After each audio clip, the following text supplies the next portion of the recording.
ZTO, c'est chaque semaine un témoignage ou un enseignement, celui d'un témoin, d'un laïc ou d'un religieux, d'une personne qui s'est engagée avec passion à suivre le Christ, une personne qui apporte un message, qui répond à ceux qui traversent les épreuves, ceux qui souffrent, ceux qui doutent de Dieu ou du vide, ceux qui cherchent la vérité, la sagesse et l'amour, dans les religions et les sagesses. Bref, c'est chacun d'entre nous, chrétien ou athée, ou d'une autre religion, qui ignorons si souvent que l'amour absolu et divin existe, qu'il est très proche, qu'il est incarné en la personne du Christ, celui qui est à la fois Dieu et homme, celui qui est au cœur de notre cœur, qui nous connaît mieux que nous-mêmes et qui nous attend tout le temps.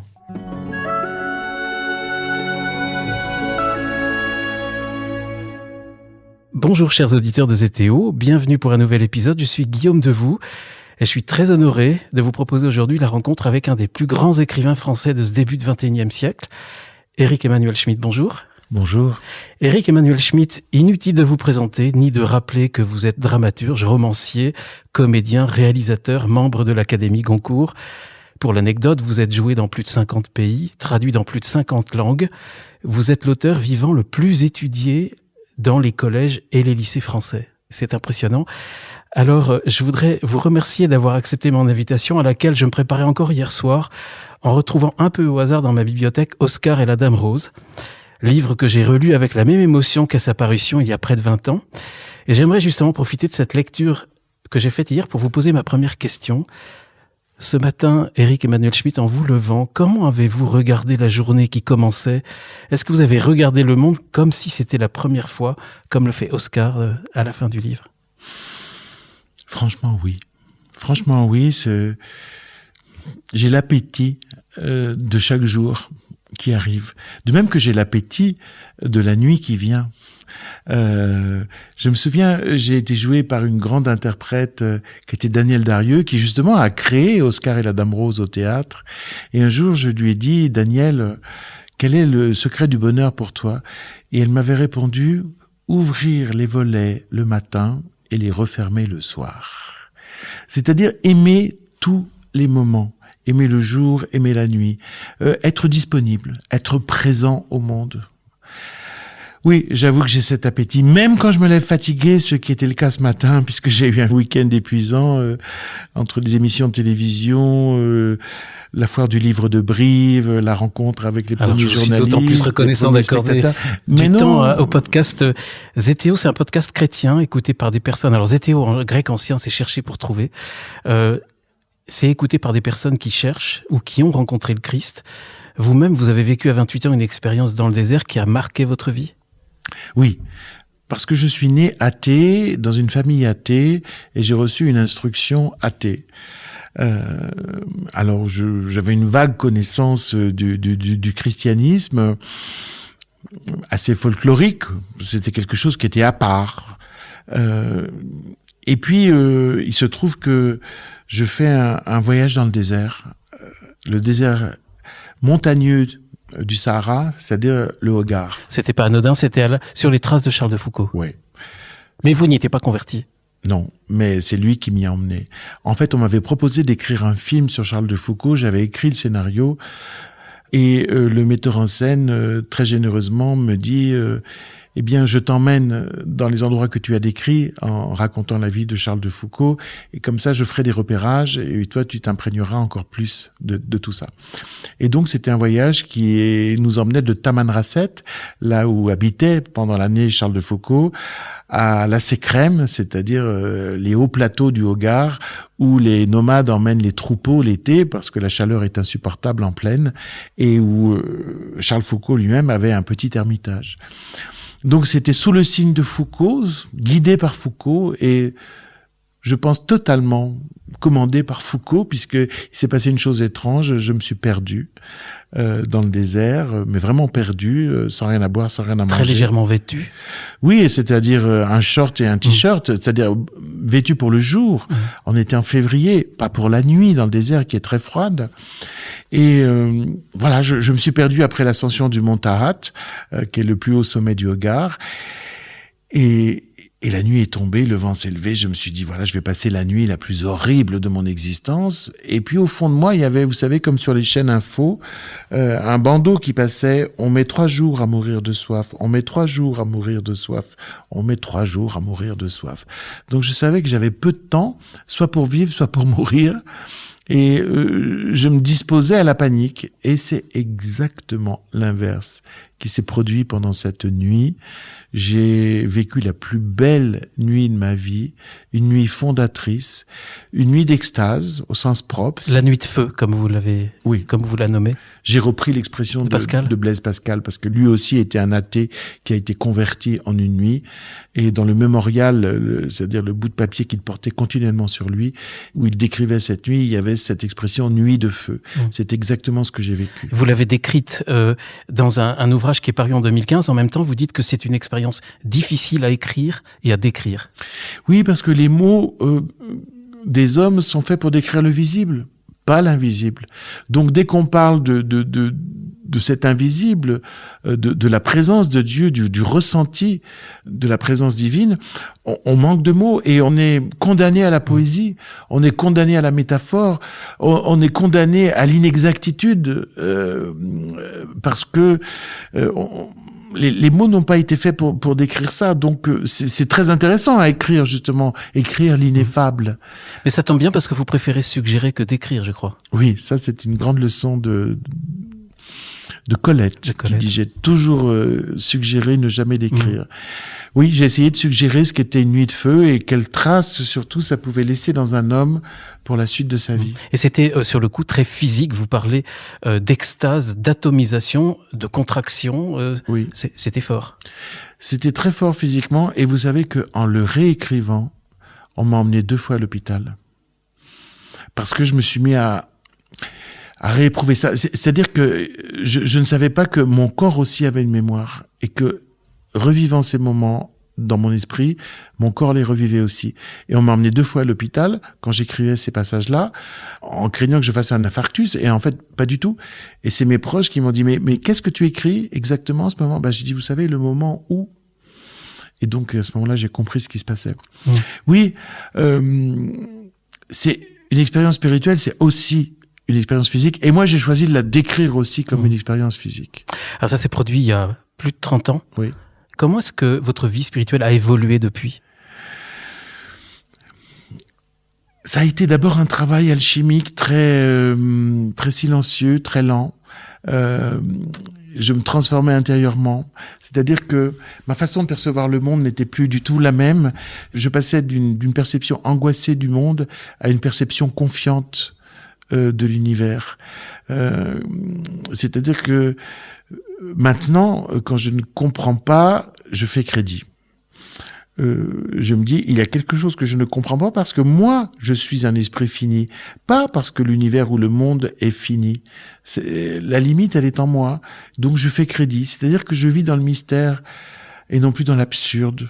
L'absurde, c'est penser qu'il n'y a pas de sens. Le mystère, c'est penser qu'il y a un sens. Ce sens scintille et qu'on pourra s'en approcher. Le mystère, c'est un problème sans résolution qui nous donne à penser, à réfléchir, qui nous fait avancer. Et donc, je tiens absolument à... Le grand changement, c'est que je vis dans le mystère. Et que c'est bon de vivre dans le mystère, parce que rien n'est... Tout est en mouvement, et tout est confiance. Rien n'est résolu, tout est à faire. C'est profondément dynamique, le mystère. Ça vous déplace. Et ça, c'est un magnifique cadeau de cette nuit. Vous savez, après cette nuit, j'aurais voulu devenir contagieux, mais je ne le suis pas. J'aurais voulu... Vous l'êtes par vos écrits? Parfois, je fais bouger les frontières, oui, dans l'esprit de mes lecteurs. Et ça, j'en suis assez heureux. Je prépare une disponibilité. Est-ce que c'est justement le but de cette saga, la traversée du temps, puisque on va en parler si vous êtes d'accord, oui. Éric Emmanuel-Schmitt, puisque vous venez de publier le 2e volume de cette saga. Est-ce que c'est justement chercher à déchiffrer ce mystère pour nous tous? Oui, c'est retrouver l'étonnement devant ce qui va de soi. Je l'écrivais dans dans La Nuit de feu, sur Terre, ce ne sont pas les occasions de s'émerveiller qui manquent, ce sont les émerveillés. Je crois vraiment que nous avons trop enseveli notre capacité de nous étonner, c'est-à-dire le sens philosophique, et puis une autre capacité, celle de nous émerveiller. C'est-à-dire non seulement de s'étonner, mais d'admirer, voire éventuellement de remercier pour la valeur de l'expérience qu'on éprouve. Donc, en écrivant ce grand cycle, La traversée des temps, j'ai un héros, Noam, qui va, lui, assister à toutes les métamorphoses de nos civilisations et va s'étonner. Ainsi, dans ce deuxième tome, La porte du ciel, il découvre les premières villes du monde. Et son étonnement, et voire son effroi aussi, l'écriture aussi, et son admiration, elle est plus forte que nous découvrant New York ou Dubaï ou certaines villes chinoises. La ville, ça n'existait pas. Comme vous dites, il découvre aussi l'écriture. Il croit qu'il a affaire à un magicien. Et puis, mais il va aussi découvrir les ambiguïtés de l'écriture. C'est-à-dire l'écriture. D'abord, l'écriture, c'est le travail des comptables, puisque le premier texte qui nous reste dans toute l'histoire de l'humanité, c'est une tablette d'il y a 5000 ans, signée par un comptable qui s'appelle Kushim. Et donc, on a inventé l'écriture d'abord pour compter les objets, les items, les marchandises, et pour calculer ensuite ce qu'on devait payer comme taxe. Et donc, ça induit déjà un rapport au monde qui est que le monde est une série d'objets qui peuvent appartenir aux hommes et qu'on va dénombrer, détailler. C'est perdre une certaine magie du rapport au monde. Mais les magiciens arrivent très peu après. Dans mon livre, il y a un enfant merveilleux qui s'appelle Maël, et c'est un enfant poète qui, lui, tout d'un coup, va raconter avec l'écriture des histoires qui vont emmener les hommes ailleurs, et particulièrement au centre d'eux-mêmes. Donc, toujours l'ambiguïté de tous les progrès, de toutes les inventions humaines. Ce projet, vous l'avez depuis que vous aviez 25 ans ? Oui. C'est le projet d'une vie ? Oui, ça me fait... Celle d'un personnage immortel. Oui, ça me fait un peu rougir de dire que il est immortel. Il y a 3 immortels dans votre saga. Oui, peut-être même plus, mais je vous laisse des surprises. Mais j'en suis qu'au 2e volume. Voilà. Mais oui, c'est le projet d'une vie, parce que quand j'ai eu cette idée, j'avais 25 ans et j'étais juste capable d'avoir l'idée et encore incapable de la réaliser.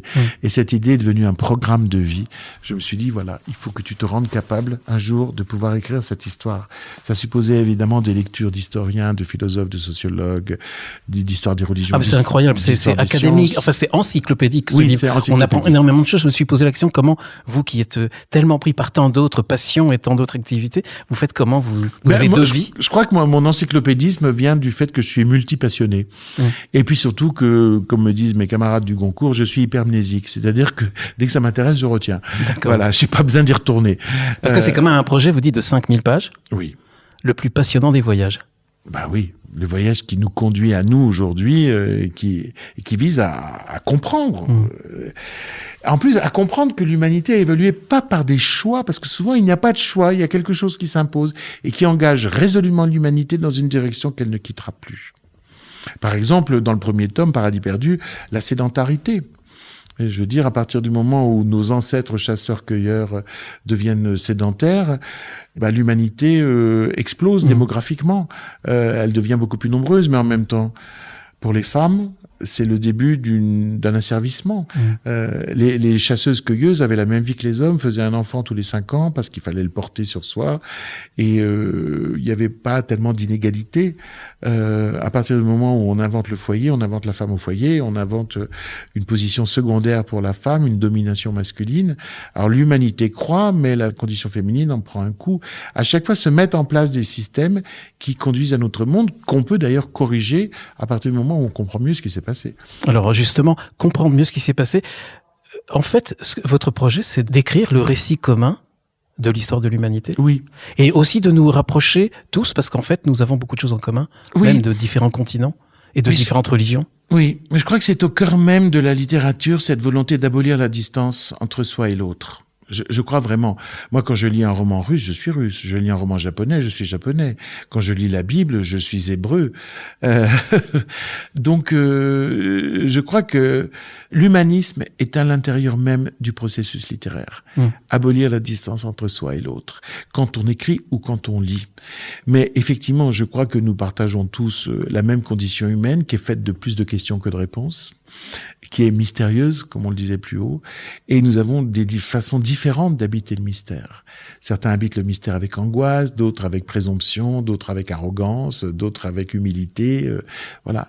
Et je crois qu'on peut se retrouver dans des tas de réactions civilisationnelles par rapport à cette condition humaine. Et puis nous avons tous un père, une mère, plus ou moins aimants, qui nous ont plus ou moins marqués. Nous sommes tous en face de la grande aventure amoureuse. On partage beaucoup plus de choses que d'éléments nous séparent. Alors ici, le personnage principal de La Porte du Ciel, il est confronté à l'ère de la Tour de Babel. Oui. L'hominisation de la nature, sa conquête impérialiste se mettait en branle. C'est l'urbanisation que vous n'aimez pas beaucoup. Non, que je regarde avec autant d'admiration que d'effroi. C'est-à-dire que, oui, je suis un rat des villes, parce que je trouve que dans les villes, il y a de la culture, il y a du raffinement, il y a la gastronomie, il y a le concert, il y a le théâtre, il y a le cinéma, il y a les librairies, il y a une vie sociale extrêmement active et variée. Donc, j'aime les villes, mais je suis un rat des champs aussi. C'est-à-dire que moi, j'ai besoin de voir passer les saisons, j'ai besoin d'être unis à l'univers naturel, à l'univers matériel. La ville est quand même dangereuse pour vous, parce que, vous le dites, nous sommes nés pour vivre au milieu de la nature, pas dans un monde artificiel. Ah oui, vraiment, les hommes ont créé un monde artificiel, le leur. Et puis un monde de danger, un monde de propriété, un monde où on construit des forteresses qui créent des invasions. Là, je cite, c'est une citation du livre, plus il y aura de cités, plus il y aura de combats. Oui, et c'est ce monde-là aussi qui invente l'esclavage. C'est-à-dire que à partir du moment où il y a cité, il y a besoin de main-d'œuvre, il y a des grands travaux. Bâtir, c'est asservir. Voilà. Et donc commence un esclavage qui est d'ordre purement économique, qui n'est pas encore à cette époque-là justifié, entre guillemets, comme on le fera plus tard. C'est-à-dire que là, l'histoire ne progresse pas. La façon dont Aristote va justifier l'esclavage en disant il y a des hommes qui sont faits pour commander et des hommes qui sont faits pour obéir. Et après, les nouvelles justifications beaucoup plus tardives qui considèrent qu'il y a des races supérieures, des races inférieures, des religions supérieures, des religions inférieures, des ethnies qui sont dans l'enfance de l'humanité, tandis que d'autres sont dans l'âge adulte de l'humanité. Enfin, toutes les justifications postérieures de l'esclavage sont encore plus monstrueuses que la mise en place de cet esclavage en Mésopotamie ancienne, où on pouvait sortir de son état d'esclave. C'est-à-dire que on ne naissait pas esclave, on le devenait par accident. Donc, pour vous, l'homme franchit une limite en se dressant au-dessus de la nature, et dans la ville, on ne produit pas que du bonheur, on ne produit même pas trop de bonheur. Vous dites que la population, elle est aussi malheureuse que Nemrod, qui est le roi de Babel, et vous dites, ils se sentent, les Babéliens, tiennent à posséder davantage, se sentent perpétuellement frustrés. Vous les comparez aux nomades qui, eux, se contentent de ce qu'ils ont? Je crois que c'est à cette époque-là que se dessine une grande ligne d'opposition qui va rester une fracture dans l'histoire et qui fracture encore notre présent.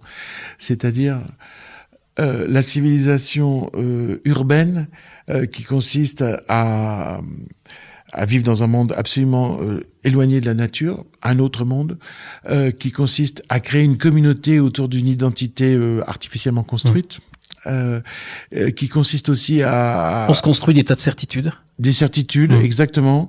Et on s'invente une histoire aussi pour créer de l'identité. Et vous parlez des opinions, des préjugés, des tics qu'on se partage davantage en ville qu'en contact avec la nature? Oui, et cette identité construite se pense supérieure aux autres. Et c'est un oubli de la nature, c'est un oubli des autres, c'est un oubli de la modestie qu'on doit avoir quand on est à l'intérieur de l'univers, parce que chaque ville va se rendre plus grande encore qu'elle n'est.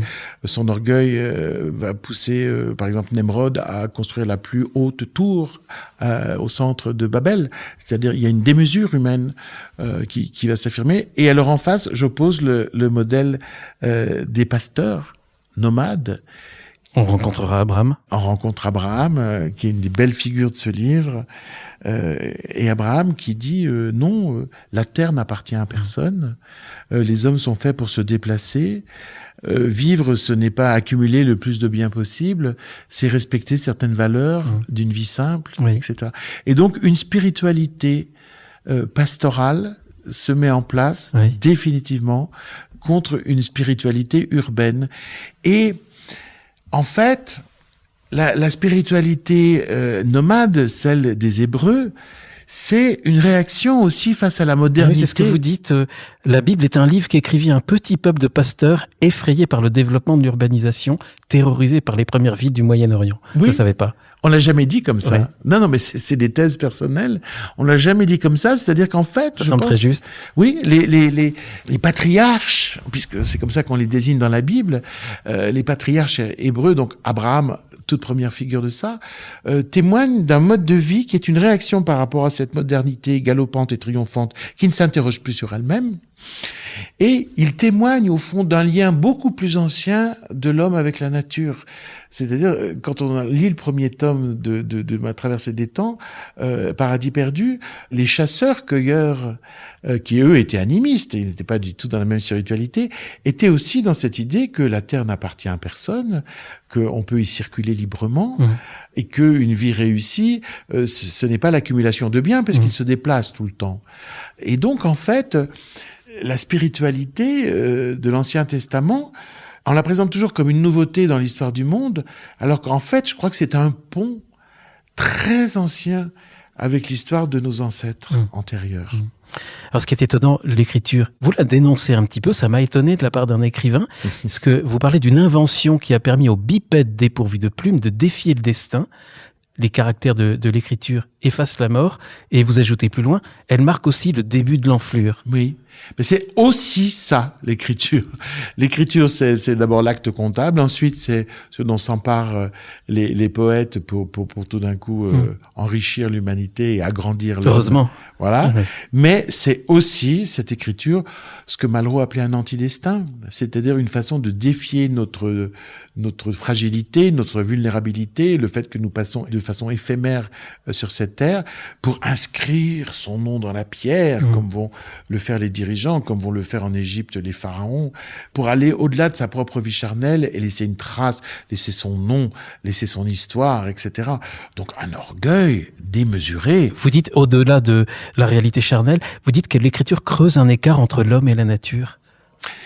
Ben oui, elle participe à ça. Mais c'est parce que pour moi...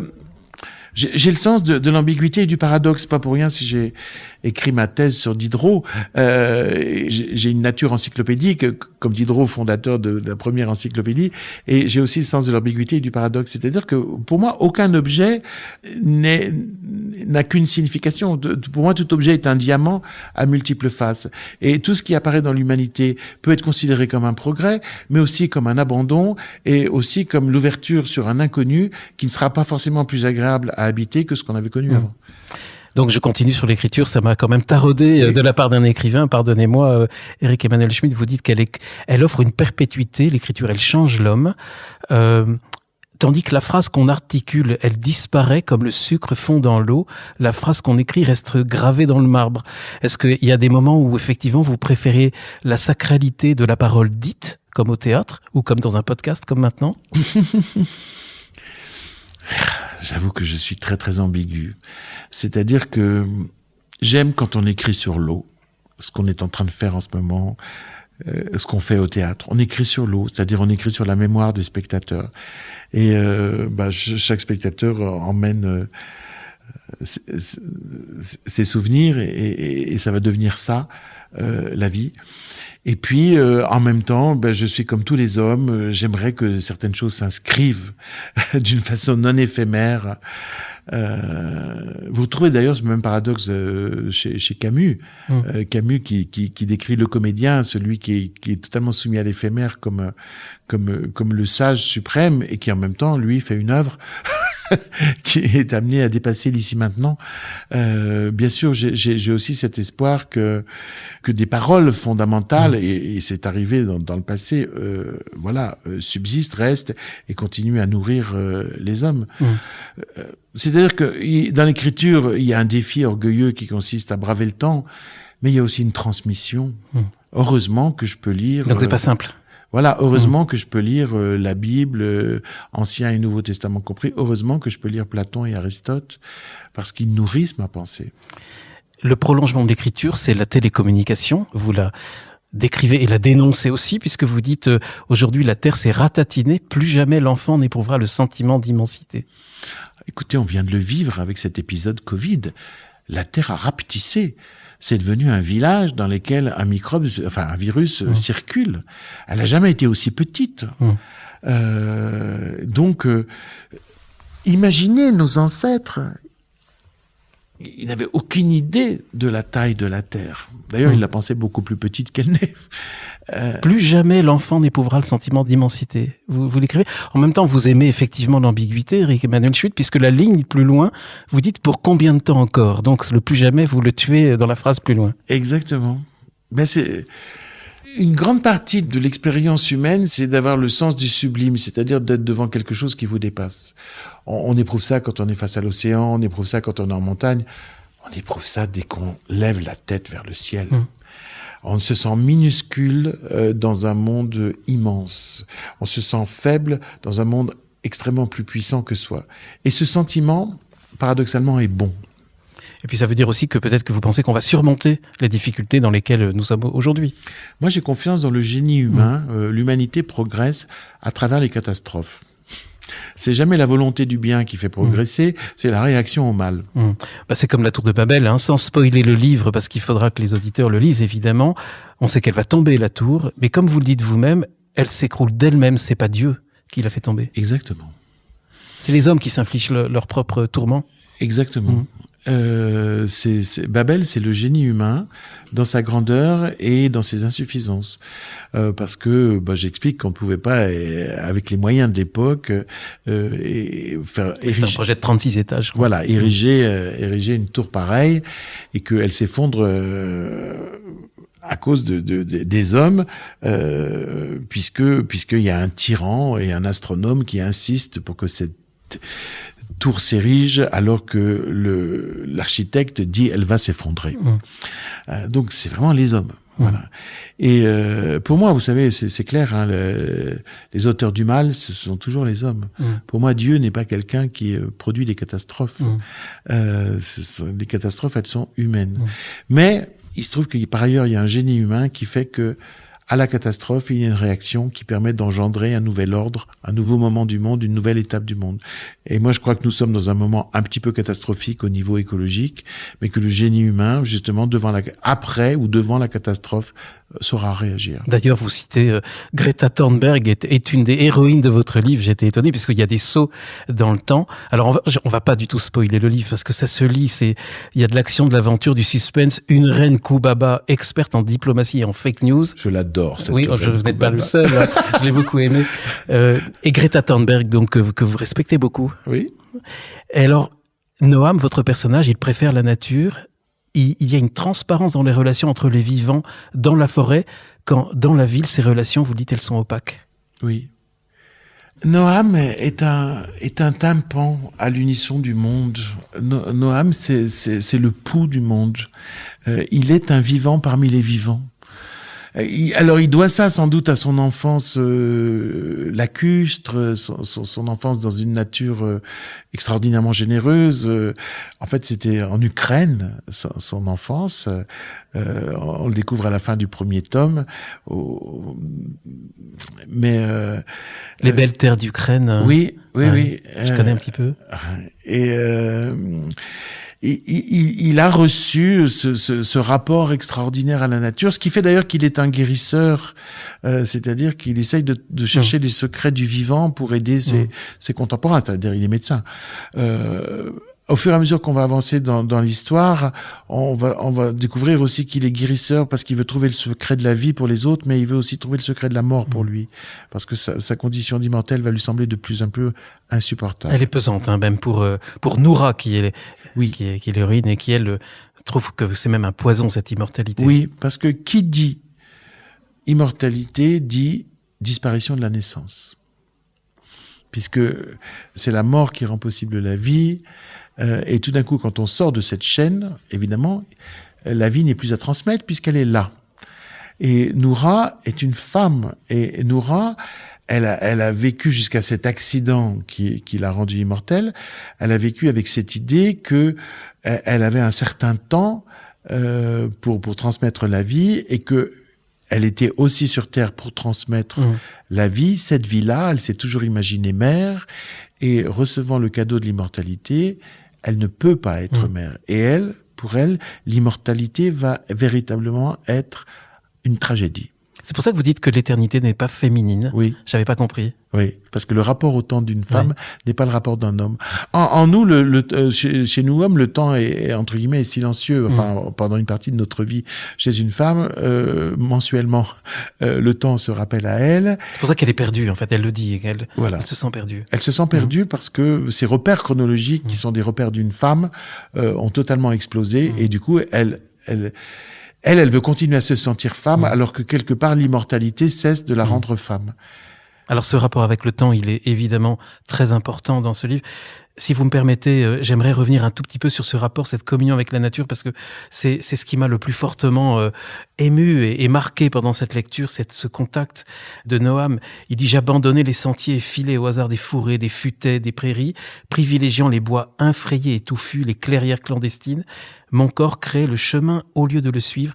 J'aimais me fondre avec les végétaux, les animaux, les pierres, l'horizon immense. » Pardonnez-moi, la citation est longue, mais c'est extraordinaire ce contact, et on sent que vous avez le même. Oui. Ah oui, monsieur. Je suis tellement heureux me sentant un être naturel dans la nature. D'ailleurs, il y a un moment, Noam dit que il n'aime que les sentiers et il n'aime pas les routes. Parce qu'il vient d'une époque où il n'y avait que des sentiers, c'est-à-dire la trace. Les sentiers épousent la nature. Voilà, ils épousent la nature alors que les routes la dominent, la traversent, la domptent, la contrarient, etc. Le sentier, c'est une trace. C'est la trace des pas légers des hommes, c'est la trace des pas légers des chèvres. C'est juste une trace de vie qui respecte totalement la nature. Alors que la route tue et coupe la nature. Et puis Noam est aussi un homme qui se laisse pénétrer par les forces de la nature et par la rêverie. Oui. Et vous avez parlé de l'importance des rêves. Oui. La décontraction du cerveau qui lui permet d'appréhender, par exemple, l'énergie des roches. Oui. C'est des choses dont un seul homme au XXe siècle a parlé, c'est Bachelard. Quand il parle du feu, quand il parle de l'eau et de ce qui se passe dans l'esprit quand on contemple le feu, quand on contemple l'eau mouvante et quand on contemple la flamme d'une bougie. Je crois que c'est très très important ces moments où l'esprit rationnel cesse de tout guider, où notre intérêt ou notre appétit ou nos besoins cessent de structurer notre action. C'est ces moments totalement gratuits où on se laisse envahir par l'univers, sans doute hypnotisé par parfois une flamme ou par l'eau qui court, etc. Et là, je trouve que l'esprit accède à des pensées et à des états de l'univers qui lui sont interdits. Et donc, dans le premier livre, c'était Paradis perdu, c'était très très présent aussi. C'est-à-dire la rêvasserie. Excusez-moi, le nom est laid, mais la rêvasserie comme une porte d'accès à certaines réalités de l'univers. Alors, vous disiez tout à l'heure que Noam, il est guérisseur, effectivement, sans doute grâce à ce contact aussi qu'il a dans la nature. Oui. Il soigne par la trépanation, il guérit de l'eczéma, du choléra, des poisons. On sent que vous auriez aimé être médecin vous-même, oui. Guérisseur. Vous devez l'être un petit peu, non? Non, mais oui, parfois les gens me disent que oui, mes livres leur font du bien, et ça c'est...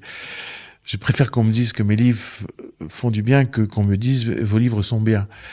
Non, mais vous n'avez pas essayé de soigner, de guérir? Vous ne pensez pas être un peu C'est ce que j'aurais fait si je n'avais pas écrit. Mmh. Clairement, c'est ce que j'aurais fait. J'ai une passion pour la médecine et puis j'ai une passion pour le soin de l'autre. Donc véritablement, c'est ce que j'aurais fait si j'avais pas ce don qui m'était tombé dessus de pouvoir raconter le monde, raconter la vie. Mais oui, c'est c'est une vocation profonde. Et en plus, j'avais un père kinésithérapeute, donc tout à fait. J'en ai vu des musées de la médecine pendant toute mon enfance. C'était normal, donc je suis né là-dedans. Alors Noam, qui est donc un homme de cette époque de Babel ou d'Abraham, c'est un homme juste qui connaît la compassion. C'est un homme, j'ai l'impression que c'est un petit peu votre portrait, Eric Emmanuel Schmitt. C'est un homme qui vibre. Vous dites tout vibrait en lui, ce qu'il savait, ce qu'il ne savait pas, ce qu'il désirait savoir. Oui, je me souvenais pas de ça, mais oui, c'est mon frère. C'est au minimum mon frère Noam. Il vit bras ouverts par rapport au monde, ce que lui propose l'expérience du monde. Il vit avec curiosité. Il est toujours prêt à découvrir. Il est très vite passionné par ce qu'il rencontre. Il est très intense. Très intense. Il a le désir de comprendre. Il a un bon cœur. Oui. Il est très juste. Et il a la compassion. Il a beaucoup de compassion. Et surtout, il n'est pas dans une pose. Il est héros par défaut. Quand il lui arrive d'être héroïque, c'est pas du tout dans la volonté d'être un chef, d'être le plus fort ou de donner une bonne image de lui. C'est parce qu'il est responsable et engagé. Et c'est souvent par amour. Donc, je trouve qu'il nous ressemble, ce Noam. C'est notre frère. J'ai pas voulu du tout, moi. J'aimerais bien lui ressembler, moi. Oui, mais j'ai pas du tout voulu faire Vous savez, les personnages d'Immortels, généralement, c'est des monstres. Et moi, je me suis dit, non, c'est le frère universel. Enfin, il y en a un parmi les Immortels qui est un peu monstrueux. D'ailleurs, il se fait appeler monstre lui-même par Kubaba. Je me suis posé la question, Éric Emmanuel Schmitt, si vous ne préférez pas cette époque à celle d'aujourd'hui, parce que j'ai l'impression que un homme comme vous aurait peut-être été plus à l'aise dans ce monde qui est relié au ciel, à la nature, alors qu'aujourd'hui, on est peut-être à l'étroit dans nos villes, nos certitudes, nos sciences, notre matérialisme. Je suis d'accord qu'on se trouve un peu à l'étroit. Je sais pas si j'aurais voulu... Non, parce que je pense que vous êtes complètement dans le temps présent. Je suis complètement dans mon temps, bien sûr. Et puis le roman se passe en partie au présent, avec les problèmes du présent. Et j'aime passionnément mon époque. Et d'ailleurs, c'est aussi grâce à mon époque que je peux arriver à écrire ces livres, parce que je suis devant mon ordinateur, j'ai toute ma bibliothèque, mais j'ai aussi à travers mon ordinateur accès à toutes les grandes bibliothèques du monde, ce qui me permet d'avoir aussi tous les éléments qui me permettent d'écrire ce livre. Mais oui, il y a une nostalgie qui m'habite, c'est vrai. La nostalgie d'un rapport plus intense et plus vrai à la nature que ce temps où le monde physique est indissociable, comme vous dites, du monde métaphysique, où l'astrologie et l'astronomie se confondent. Un temps où tout signifie. Aujourd'hui, par exemple, quand on regarde les architectes, vous parlez de l'astronomie ou les architectes, les architectes de la Mésopotamie, de l'Égypte ou de la Grèce, ils ont une obsession, c'est ce que signifie le bâtiment, et non pas la fonctionnalité du bâtiment. Pour eux, par exemple, une colonne, c'est pas simplement un porteur de poids, c'est un axe. Et ça nous indique une direction qui est le ciel. Une arche, ce n'est pas seulement une manière de finir une porte, c'est une façon de reproduire la voûte céleste à notre niveau. Elle est inventée pendant le livre, l'arche, d'ailleurs, il me semble. Oui, exactement. Oui. Et donc, il y a les projections des premiers ponts. Des premiers ponts, oui. C'est assez émouvant de penser que, voilà, il y a tout d'un coup des hommes qui ont inventé l'arche et le système de force que représente l'arche, qui est une manière de soutenir des forces extraordinaires. Mais il faut bien voir que pour eux, c'était une reproduction dans notre monde humain du grand monde, c'est-à-dire de la voûte céleste. Donc, tout signifie, et c'est vrai que, peut-être parce que je suis d'une nature poétique, j'aime quand tout signifie. Ça vous choque pas, par exemple, que l'astrologie et l'astronomie se confondent? Ça me paraît indissociable à cette époque-là. Je vais consacrer beaucoup de temps dans quelques volumes à l'invention de la science et du regard scientifique. Mais je crois que dans mon invention de la science, il y aura aussi une nostalgie. Alors forcément, on a perdu quelque chose. Et regardez ce que font les hommes à cette époque-là. Ils réduisent la nature à du matériau. Parce que les Mésopotamiens, tout d'un coup, ils arrivent à dominer les fleuves, le Tigre et l'Euphrate. Donc, ils arrivent à dominer la terre, c'est-à-dire en faire des champs. Ils dominent aussi les animaux puisqu'ils font de l'élevage. Et on peut presque dire qu'ils arrivent aussi à se dominer eux-mêmes puisqu'ils créent des classes sociales, des hiérarchies, etc., etc. Moi, je regrette véritablement que l'univers, tout d'un coup, soit devenu du matériau. Que la nature, au lieu d'être dotée de 1000 qualités, de 1000 diversités, de 1000 êtres singuliers, soit tout d'un coup du matériau dont les hommes peuvent se servir. On est en train de s'en rendre compte et de le payer assez cher, d'ailleurs. On exténue la terre en considérant que tout est matériau et que nous possédons tout et que c'est à nous. Je suis désolé. C'est pour ça, l'intérêt d'écrire ce livre, c'est de dire, attendez, ça n'a pas toujours été comme ça. On peut avoir un autre regard sur l'univers. Et moi, j'espère que mon livre, il va pas donner envie aux gens de remonter dans le passé, mais de jeter un regard plus précis sur notre monde contemporain, en se disant, ça a pu être autrement, ça pourrait donc être autrement. On a envie de tout aimer quand on lit votre livre, hein, la nature, les femmes. Alors, parce que on a parlé de Noura tout à l'heure, vous dites elle se montre supérieure en tout, la femme de Noam, la femme idéale, peut-être l'humain idéal. Cette évidence l'inonde, vous inonde. Oui. Bah oui, c'est la grande rencontre amoureuse. C'est Noam a rencontré Noura et il est devenu lui-même que parce qu'il a rencontré Noura. Et cette femme, elle est captivante parce que elle échappe toujours à toute définition. Le jour où on la croit égoïste, le lendemain, elle fait preuve d'un altruisme extraordinaire. Le jour où on pense qu'elle est sèche, le jour d'après, elle a le plus gros cœur qui existe. Cette femme est un miroitement humain. C'est un diamant. Alors, on parle de la déesse de l'amour. Dans votre livre, elle s'appelle Inanna. C'est Vénus, en fait. C'est l'équivalent de Vénus dans la mythologie. Oui, et puis en Orient, on l'appelle toujours Ishtar. Parce qu'en fait, Inanna, c'est le nom sumérien et Ishtar, c'est le nom akkadien. Mais j'ai l'impression que vous l'aimez bien, cette déesse. Vous décrivez un univers riche, profond, le territoire de la volupté. Vous insistez sur l'importance de la volupté, Eric Emmanuel Schmitt. Vous dites que les dieux l'ont inventé pour dépasser nos tensions sexuelles. Oui, c'est un art. Alors, Et ça, c'est quelque chose de profond. C'est même un devoir religieux, hein. Vous l'écrivez. Oui. C'est pas une histoire du passé, vous l'assumez, Non, c'est-à-dire que c'est très, très intéressant de voir qu'il peut y avoir une religion qui s'établisse pas dans le mépris du corps. C'est rarement le cas. Et c'est rarement le cas, justement. Donc, et il se trouve que c'est exactement la spécificité mésopotamienne, c'est-à-dire que la grande déesse Ishtar est vue comme une traînée sublime, comme une prostituée magnifique, et elle encourage les hommes à jouir de cet art de la volupté, et que finalement être dévot, c'est être voluptueux. Oui, tout dévot, tout dévote a pour mission de jouir et faire jouir. Oui. Alors, ça, quand je l'ai découvert, et je l'ai mis en mots, évidemment, d'une façon comme ça, qui fait que ça retentit pour nos oreilles. Oui, je continue. L'accomplissement sensuel, vous l'écrivez, représente un accomplissement spirituel. Oui. Voilà. J'ai toujours été choqué, puisque on parle par derrière du christianisme, j'ai toujours été choqué d'un moment du christianisme où il s'est inspiré du néoplatonisme pour faire du corps un tombeau. Vous savez, le fameux soma sema. Ça remonte à quand, ça, hein? C'est au 2e, 3e siècle. Enfin, j'imagine qu'on va le visiter dans les futurs volumes. Exactement. On va pas tout dire. C'est 2e, 3e siècle après Jésus-Christ. Tout d'un coup, on tricote entre la philosophie grecque et le christianisme. Et là, pour moi, il y a un mauvais mouvement qui se prend, qui est très loin du cantique des cantiques, qui est au contraire ce moment où tout d'un coup, on va considérer la chair comme forcément pécheresse, on va dédaigner la volupté, et on va... L'érotisme, pour vous, n'est pas un gros mot. Non. Vous dites c'est une conquête qui arrache l'homme à la terre pour le conduire au ciel. Exactement.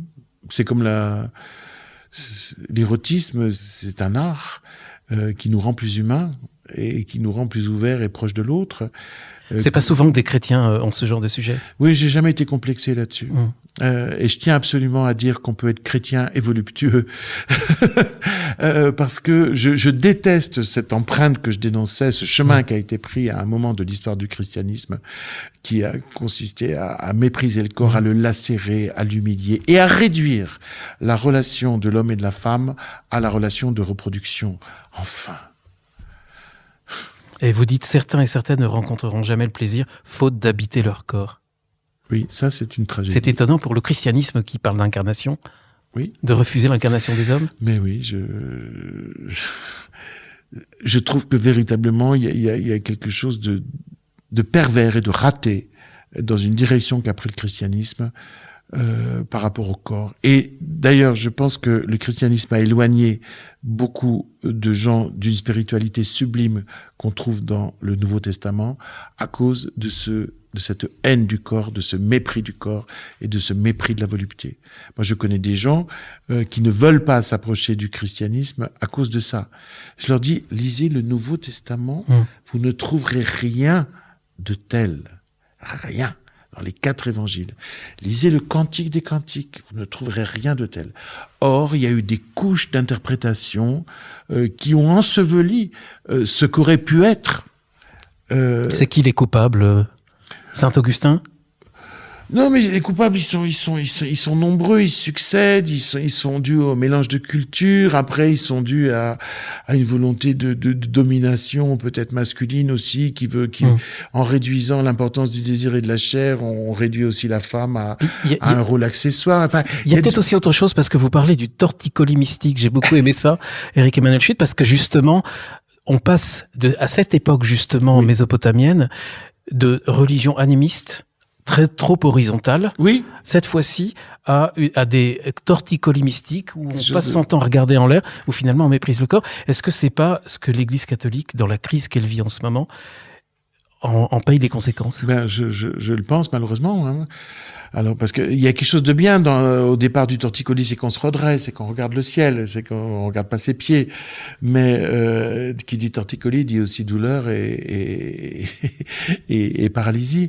Et là, par exemple, dans les scandales qui peuvent agiter actuellement, par exemple, l'Église catholique, avec cette pédophilie avérée et assumée. Et caché et quasi structurel dans ce système, on voit bien que c'est un rapport malsain au corps. Enfin, si on avait permis au corps d'exulter, ça n'aurait pas empêché les esprits de se spiritualiser. Alors, si vous avez tout à l'heure émis des doutes, des réserves, pas des doutes, des réserves sur l'écriture, vous le faites moins pour la littérature par rapport à la religion. Jamais. Par rapport à la religion. Oui. Alors, je vous cite, j'ai beaucoup aimé: la religion prétend la vérité, la littérature revendique sa fausseté. La littérature rassemble quand les religions divisent. Oui. Vous l'avez dit, en fait, tout à l'heure, un petit peu. Oui. Le problème de la religion, c'est un discours qui est un discours sans preuve mais qui dit c'est vrai. Oui, et qui intime à l'obéissance qui, pour vous, meuble le vide laissé par l'intelligence. Oui. On cesse de penser. Alors, pour moi, la vraie religiosité consiste à lire de façon critique les textes fondateurs et à se nourrir de ces textes fondateurs en faisant une élaboration critique. De toute façon, on est obligé. Quand on lit les 4 évangiles, ils racontent pas tous la même chose. Donc forcément, faut construire un 5e évangile qui est le sien. Quand on lit l'Ancien Testament, on lit autant de choses horribles que de choses édifiantes. Il en est de même avec le Coran. Il y a des sourates qui vous élèvent l'esprit et il y a des sourates qui justifient les pulsions les plus agressives et les plus racistes vis-à-vis des autres. Donc, une éducation religieuse, c'est une éducation critique. Il faut apprendre à lire les textes au nom des valeurs principales que ces textes mettent en avant, et quitte à montrer les contradictions d'un texte et les obscurités d'un texte. Donc moi, je crois à la valeur des textes religieux à partir du moment où ils sont moulinés par un esprit de façon critique. Pour moi, une éducation religieuse, c'est pas un apprentissage de l'obéissance, c'est un apprentissage de l'esprit critique. Et c'est là que ça se trouve. Or, souvent, le texte religieux se donne comme, voilà, c'est vrai, c'est comme ça. La littérature, elle a cette élégance suprême de se dire fiction. Et parce qu'elle est fiction, elle arrive à se détacher de l'ici maintenant, du temps présent. Quand vous lisez l'Iliade et l'Odyssée, je veux dire, vous avez 5 ou 6 ans, vous êtes passionné par l'Iliade et l'Odyssée, et pourtant vous croyez pas à Athéna, à Zeus, et vous êtes détaché du contexte religieux. Donc la littérature a cette force de dire le vrai en s'avouant un mensonge. Mais on a quand même besoin de religion, parce que c'est difficile de se construire sa spiritualité tout seul. La littérature vous permettra pas de vous construire une spiritualité. Elle vous permettra d'explorer le labyrinthe humain, tandis que les textes religieux, oui, eux, vous suscitant une réflexion critique, vont vous permettre... La religion est nécessaire. Ah, tout à fait, pour moi. Donc on a besoin de religion. Et votre projet, si j'ai bien compris, il est de mettre au jour l'unité de toutes les spiritualités. On a tous des points communs ? Oui, ça je le crois profondément. Je crois beaucoup à la thèse de Bergson, vous savez, qui disait que toutes les religions ont un point commun, le cœur mystique. Et qu'il y a ce feu au départ. Et qu'après... les religions sont un refroidissement du feu. Ce sont des manières de dire, des manières de ritualiser, des manières d'institutionnaliser. Et on s'éloigne du cœur de feu. Et ça refroidit. Et c'est glaciaire à la fin. Ça n'a plus rien à voir. Et ce que nous décrit Bergson comme la grande... C'est un petit peu ce qu'on connaît en ce moment, même s'il y a des points très chauds, heureusement. Il y a des points chauds. C'est les grandes personnalités religieuses, c'est celles qui relient tout d'un coup l'extérieur au centre, c'est-à-dire le froid au chaud. C'est ça, toujours ça, les grandes figures religieuses. Et il y en a à notre époque aussi. Heureusement. Mais c'est le propre d'une institution, c'est de s'oublier dans l'institution. Ça arrive aux institutions religieuses, mais ça arrive à toutes les institutions. Et quand une institution perd son cœur, sa raison, son feu, sa raison d'être, c'est ce qu'on appelle une décadence. Je suis obligé d'aller vite, Éric Emmanuel Schmitt, parce que l'heure tourne et que vous avez vos propres nécessités. Si vous me permettez, vous dites qu'il y a 2 sortes d'hommes, les arbres et les cailloux. J'ai bien aimé. Si vous pouvez l'expliquer en 2 mots. Oui, dans les hommes, il y a des arbres et des cailloux. C'est-à-dire qu'il y en a qui sont associés à un lieu, qui ont des racines, qui sont identifiés à ce lieu et qui ne s'imaginent pas en dehors de ce lieu. Et puis, il y a des hommes qui roulent. Il y a des hommes profondément nomades. Et c'est 2 façons de se penser dans le monde et 2 façons aussi de penser le monde. Alors, rapidement, il y a un chien formidable.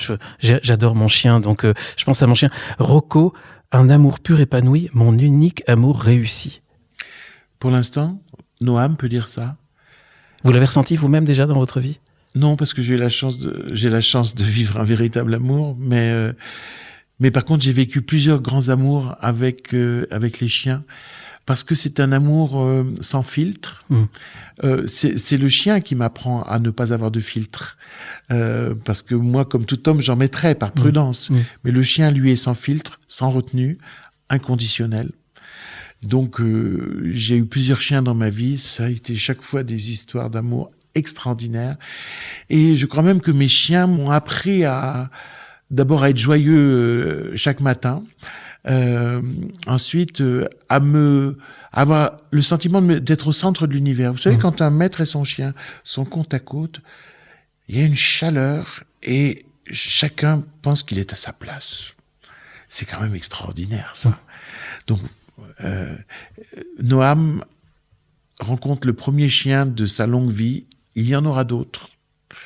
Il y aura à chaque fois... Oui, parce que malheureusement, Rocco, enfin, on va pas tout dire, mais il ira pas au 3e volume. Oui, j'avoue que j'ai beaucoup pleuré en écrivant ce passage-là. Et en plus, c'est un moment où je venais moi-même de perdre mes chiens, c'est-à-dire des jumeaux, frères et sœurs, qui sont nés le même jour et qui sont morts le même jour, 15 ans après. Pour aller très vite, il y a une citation que j'ai beaucoup aimée, j'aimerais que vous la commentiez. La prière le débarrassait de sa prière. Oui. Je trouve que le premier acte de la prière, c'est de nous débarrasser de la demande.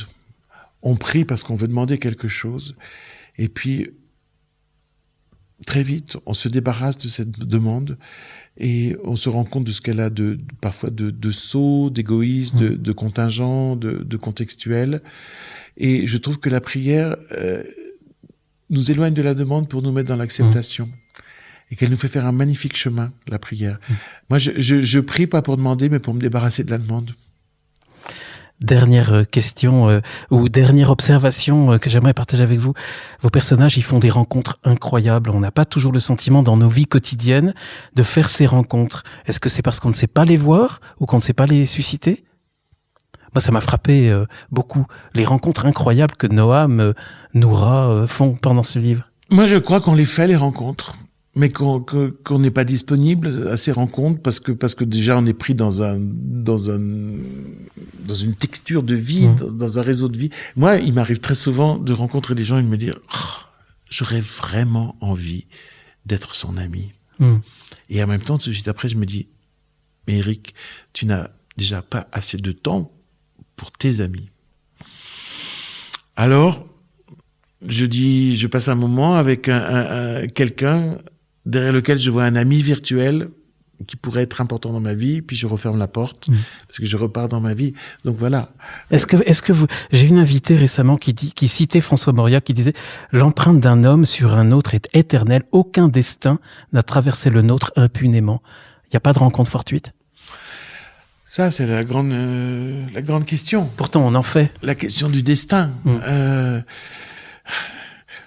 Je ne saurais pas vous répondre à ça. Je sais qu'il faut créer en soi la disponibilité à rencontrer l'autre, et puis aussi la disponibilité à consentir à la rencontre.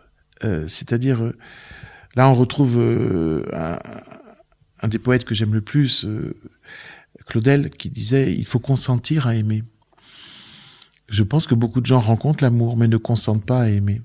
C'est-à-dire à être dépassés, à dire oui absolument, à se donner moins d'importance pour en donner plus au sentiment amoureux et à l'autre. Je crois que cette capacité à dire oui, à consentir, c'est absolument essentiel dans nos vies et on n'en parle jamais. Alors, Eric Emmanuel Schmitt, je voudrais vous remercier vraiment de tout cœur parce que c'était une rencontre pour moi merveilleuse et le fait aussi de vous avoir lu toutes ces années et de vous rencontrer aujourd'hui, je suis vraiment très touché. Je tiens à vous remercier. Chers auditeurs, ruez-vous sur La Porte du Ciel aux éditions Albin Michel. Vous passerez des moments inoubliables au coin du feu avant ou pendant les fêtes. Merci Eric Emmanuel Schmitt.